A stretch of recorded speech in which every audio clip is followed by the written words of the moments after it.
Creation or evolution? Most of us have heard that argument. Some people insist on a purely biblical explanation for creation, while others insist on a purely scientific explanation like evolution. I wonder, why does it have to be one or the other? I actually believe that there may be more common ground between the Bible and science than many people realize. And that's something we'll discuss in future episodes. I was raised in a Christian household, and like many Americans back then, I accepted the biblical explanation without giving it a lot of thought. Hollywood was making movies about Noah, Moses, the Ten Commandments. But as science began to uncover new information about the world around us, people had a new way of looking at things, and naturally they began to ask questions like, could the earth really have been created in just 6 days? Or how old is the universe? Or where did life come from? Back in around 1859, Charles Darwin published a book titled On the Origins of the Species, and his observations and conclusions changed the way people looked at things for a very long time. In fact, over 160 years later, we're still debating his conclusions.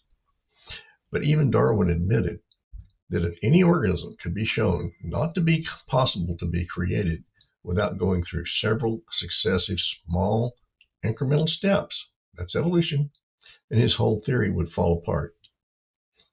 Remember the story of Chicken Little? He got hit in the head with something, and then he ran around telling everybody that the sky was falling.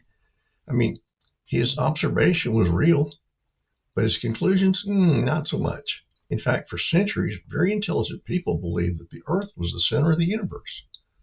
But as telescopes were developed and got better and more evidence was gathered, that data changed and people had a new way of looking at things.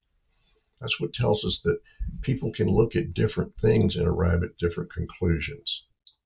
And that raises an even bigger question. How can we be sure that our conclusions are accurate?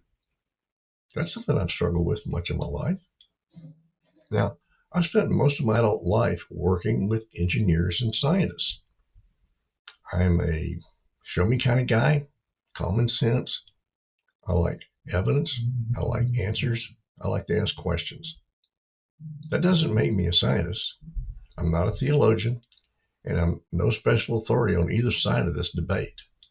I'm just a layman who's trying to understand how so many people can look at the same evidence and arrive at different conclusions. So maybe the question isn't simply creation or evolution. Maybe the bigger question is, how can we know what's real and what's true when sincere and intelligent people disagree?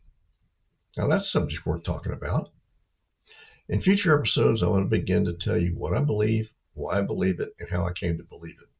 I hope you'll do that too.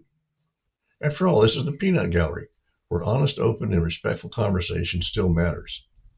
So your comments are welcome, they're valued and respected, no matter what. So, what do you think? I wonder.